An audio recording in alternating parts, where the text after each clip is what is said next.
Banyak cara yang dapat dilakukan untuk membantu masyarakat selama pandemi COVID-19. Salah satunya dengan menyalurkan hasil infak dari jajaran guru dan para siswanya. Mas Bihuri, Sekretaris Yayasan Pendidikan Sosial Pusri, mengatakan sebanyak 300 paket sembako telah disiapkan pihaknya bagi masyarakat yang berada di sekitar sekolah. Pembagian dilakukan secara bertahap sesuai dengan protokol kesehatan COVID-19. Alhamdulillah ini kita bagikan kepada masyarakat dengan 4 tahap sesuai dengan prosedur atau protokoler COVID-19.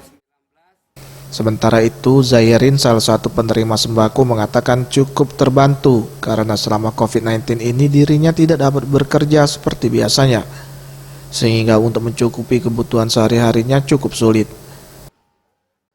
Kami mewakili ibu-ibu atau warga yang berada di sekitar sekolah SMP Pusri mengucapkan terima kasih kepada yayasan yang sudah memberikan perhatian besar kepada warga, apalagi di kondisi sulit seperti sekarang ini. Selain menyalurkan paket sembako ke masyarakat, pihak sekolah juga memberikan bantuan ke 10 panti asuhan di Kota Palembang.